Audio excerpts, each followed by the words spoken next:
Decker slid a single sheet of paper across the conference table like he was doing me a favor. I looked down at it. 2 words in the subject line, senior contributor. That was it. No explanation needed, I guess. After 8 years of building the best operations team this company had ever seen, Decker Voss had decided to handle it with a job title on a piece of paper. My name is Wade Merritt. I'm 49 years old, team leader in operations at Hartwell Distribution Group, Columbus, Ohio, and I want to tell you exactly what happened the day my team won everything and got punished for it anyway. There were 9 of us around that table. I watched their faces as Decker kept talking. Sylvia, our data analyst who had not taken a real weekend off in 4 months. Hank, who ran our logistics workflow so tight that he once managed a full route audit from a hospital waiting room while his father was in surgery down the hall. Loretta, our project manager who postponed a knee surgery twice because she refused to hand off the Henderson rollout to anyone else. Boone, Flint, Bev, Patrice, Nadine, all of them sitting there absorbing what Decker was saying in that flat, rehearsed tone he used when he had already decided the conversation was over before it started. We had just finished the best quarter in Hartwell's history, 47% above target. The previous division record was 12%, set back in 2019. We had not just beaten it. We had made it look small, and Decker was telling us the reward was getting folded into Brad's group. Brad Voss, Decker's son, 31 years old.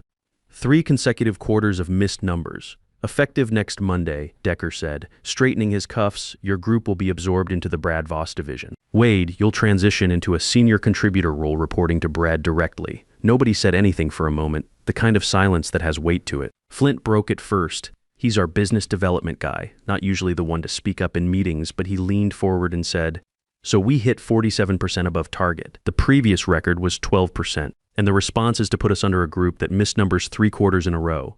Decker looked at him like he was explaining something to a child. It's about division harmony. Your results have created tension across the floor. Other teams feel the gap.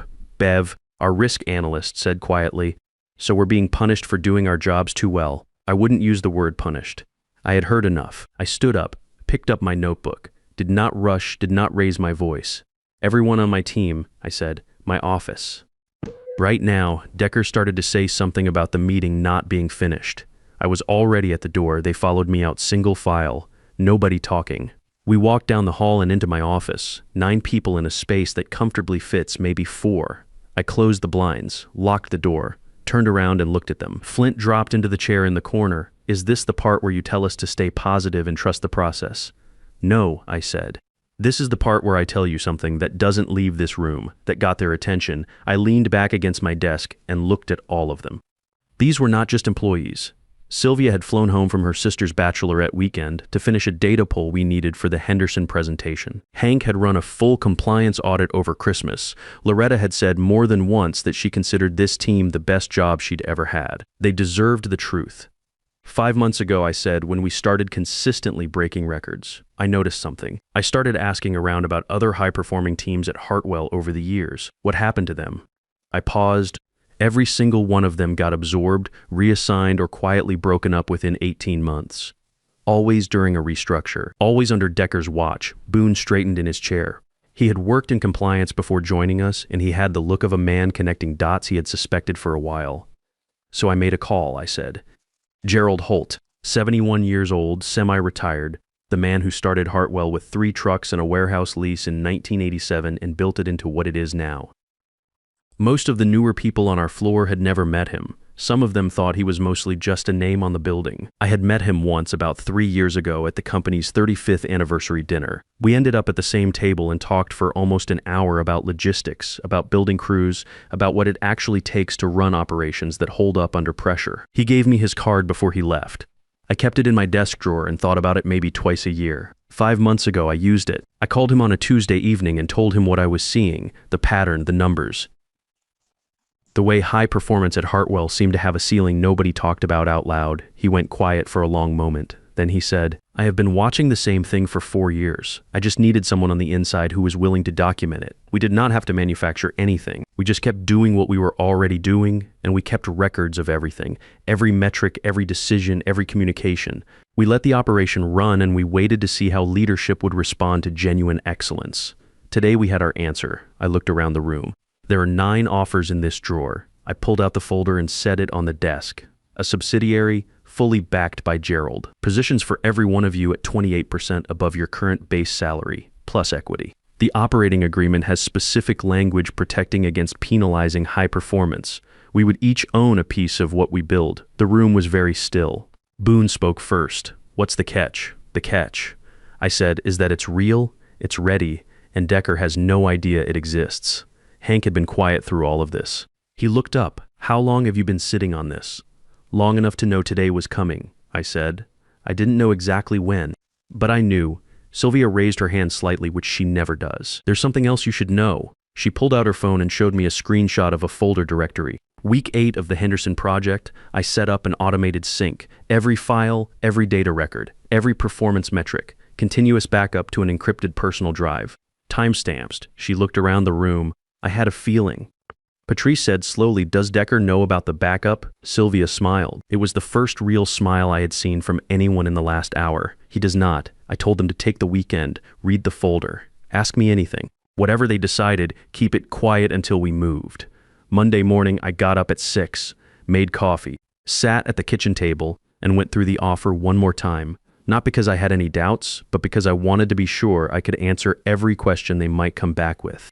By 7:30, the messages were already coming in. Sylvia confirmed first, then Hank, then Loretta, Boone, Flint, Bev, Patrice, Nadine, one by one, all 8 of them. We had agreed over the weekend on a simple plan.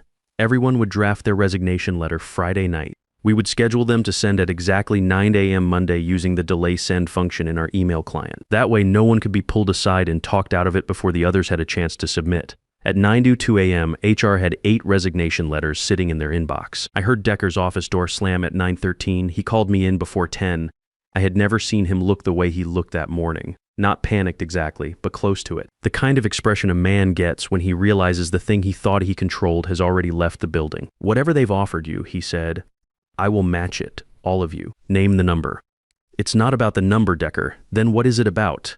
He said it flat, not even as a question. You stood in front of my team and told them that doing excellent work was a problem. That's not something you can put a dollar amount on. He shifted fast.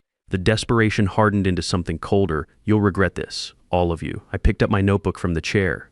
We already submitted our letters. HR has them. There's nothing left to discuss. I was back at my desk by 10:20. By noon, Nolan from Client Relations stopped by and told me quietly that Decker had pulled our full client list from the system that morning. He had started making calls, telling people the team had been redistributed for operational alignment, that I had been moved out of my role because I struggled with the demands of managing high-value accounts. 8 years. Reduced to a phone call, I texted the team. Daner on 5th, 6 p.m. We pushed 2 booths together. Nobody ordered much. Bev had her notebook out before the menus hit the table. He's getting to the clients first, I said. We knew this was a possibility. Now we know it's happening. Boone laid out the legal situation the way only someone with his background can, clear and without drama. Our non-compete covered active solicitation of business for 12 months. It said nothing about contacting clients to say goodbye. It said nothing about clients reaching out to us on their own. So we call them tonight, Loretta said. We call them tonight, I said. Not to pitch anything, not to ask for anything. We thank them for the work, we tell them we're moving on, and if they ask why, we tell them the truth.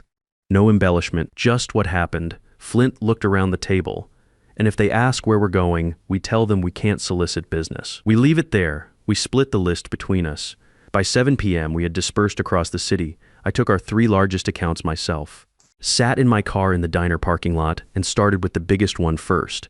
June picked up on the second ring. She runs the key accounts division at our largest client, and she has been in the industry long enough to read between every line. Wade, you never call after hours unless something is wrong. I wanted you to hear this from me before you heard another version, I said, and I told her, kept it simple. We delivered the best quarter the division had ever seen. Leadership decided that was creating problems. We found somewhere that sees it differently.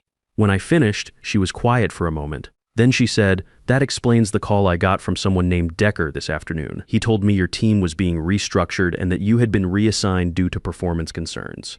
My jaw tightened. I let it go. June, that's not accurate. You have our full project history. You know what we delivered. I know exactly what you delivered, she said. I approved every invoice personally because the results were that good. Where are you landing? I can't solicit business. But I can tell you we're not disappearing. She paused. I have a meeting Thursday morning. Are you free for coffee before that, say 7:30? That was not me asking for anything. That was June deciding something on her own. By 10 p.m., 4 of our 5 key contacts had asked to meet. Loretta texted the group her 2 accounts both wanted lunch that week. Hank's main contact had asked if we could talk Friday. Boone's client had called back within 20 minutes of him hanging up. None of us had asked for a single thing. We said goodbye and told the truth, and they came to us. That should have been the end of the hard part. It was not. 2 days before our final week wrapped up, Sylvia sent me a message at 6:44 a.m. It was a screenshot of a text she had received the night before. The message read, "This is Leanne Voss. I know you don't have my number. I'm Decker's niece. I was placed in your group 3 months ago as a talent development rotation. My uncle asked me to document internal complaints, flag slow approvals, anything that could make your numbers look harder to achieve than they were. I didn't do it. But I have the emails where he gave me those instructions in writing. I don't want any part of what he's doing now. If it helps, use them." I read it twice. Then I read it again. Leanne had been sitting in our team meetings for 3 months. She had access to our workflow, our timelines, our internal reviews. And instead of using any of it, she was handing us the one thing we did not already have, proof that the sabotage had been planned before we ever handed in our resignations. I forwarded the emails to Gerald at 6:49 a.m. He replied 11 minutes later. 4 words, "Good. I'll handle Thursday." The board meeting was called on a Thursday, 3 days after we cleared out our desks.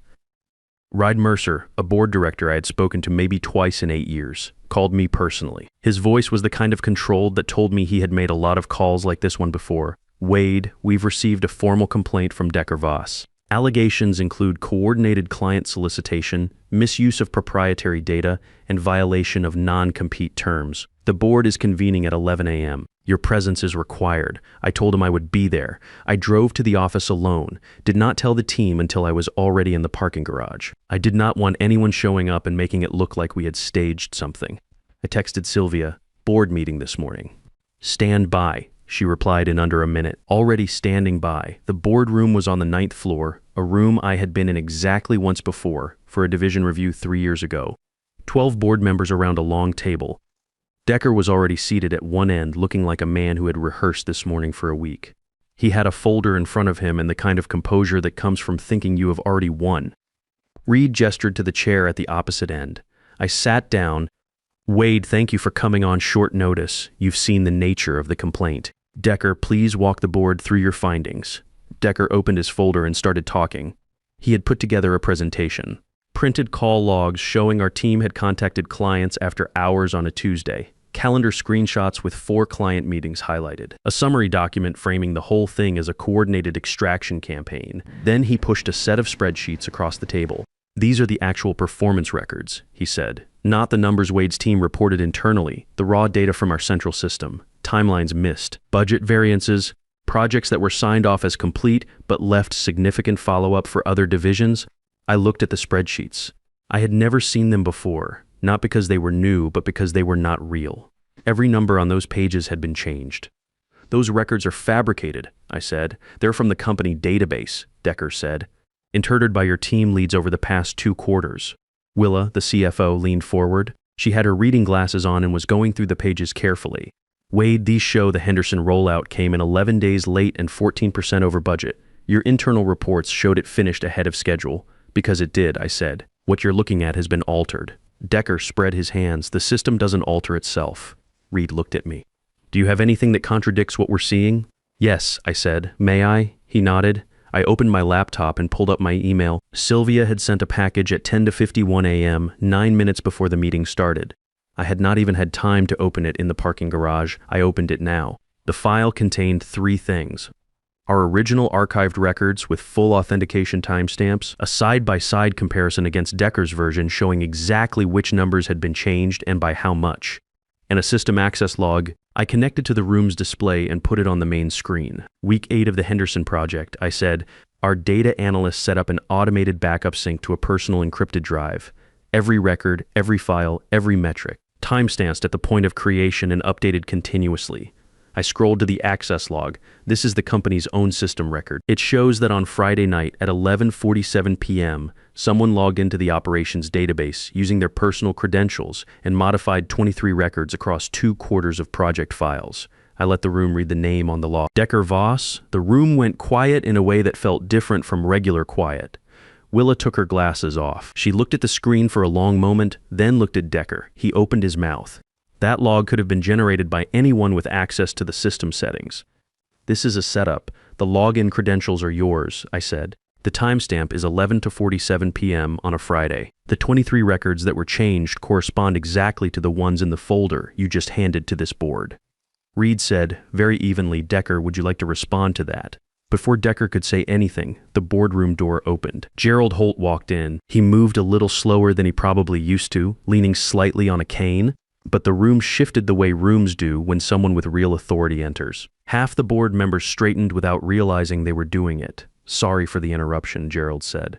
He pulled out the chair midway down the table and sat down. Then he set a small digital recorder on the table in front of him. Ohio is a one-party consent state. I've been a board member for 34 years. I believe that qualifies me to document matters affecting my own interests. Decker's composure cracked for the first time all morning. Gerald, this is an internal operational review. Your involvement here is, I was informed of this session by Reed yesterday afternoon. Gerald said simply, as a sitting board member, I have every right to attend. He looked at the recorder. I also attended the divisional announcement meeting last Monday, remotely. The one where you told Wade's team that their performance was a problem for division harmony. He pressed play. The recording was clear, conference room acoustics, a little hollow, but every word came through without effort. Decker's voice. The real issue is that this group is making Brad's numbers look like what they are. I'm not letting that continue past this quarter. Brad Voss, his son, the same Brad Voss who had just been handed the team leader position over the merged division. Reed set his pen down on the table. He did it carefully. The way you set something down when you're trying to stay composed. You modified company records to discredit a team that had already resigned, he said. You filed a formal complaint based on those records, and you restructured a division to install your own son in a leadership role. Decker said nothing. This meeting is adjourned, Reed said. Decker, you will remain. Everyone else is free to go. I closed my laptop, picked up my bag, walked to the door, and did not look back. The team was waiting in the lobby. All 8 of them standing in a loose cluster near the elevators. Nobody sitting down. They looked up the second they saw me come through the glass doors. Hank spoke first. Well, Sylvia's timing, I said. Perfect. She let out a long breath. He was too calm on Monday. I figured he had something planned. Flint looked between us. So it's done. The board has what they need, I said. Gerald handled the rest. We stood there for a moment, the 9 of us in that corporate lobby, with its polished floors and its Hartwell logo on the wall behind the reception desk. It felt strange being in that building knowing we were never coming back to it as employees. Boone looked at me. You knew this was coming, not just today. All of it. I knew Decker would not let us walk away clean, I said. Men like that never do. So I made sure we had nothing to hide and everything documented. Loretta said quietly, what about Leanne? I had thought about that on the drive over. Leanne Voss had put herself in a difficult position. She had gone against her uncle, a man who had placed her in that rotation and probably thought he was doing her a favor. Whatever happened next at Hartwell, her name was going to come up. I told Gerald about her before the meeting. I said, he knows she cooperated. He'll make sure she's treated fairly. That was all I could do for her. Sometimes the right thing costs people something, and the best you can offer is to make sure it is not wasted. We walked out together into a gray Columbus morning and stood on the sidewalk outside the building. Nobody moved toward their cars right away. Hank finally said, so what does next week look like? Monday we go to work, I said, for ourselves. He nodded slowly, like that was still settling in. Took long enough. The 30-day internal review moved faster than I expected. Ride Mercer ran it himself, which I took as a sign that the board wanted it done properly and wanted it done once.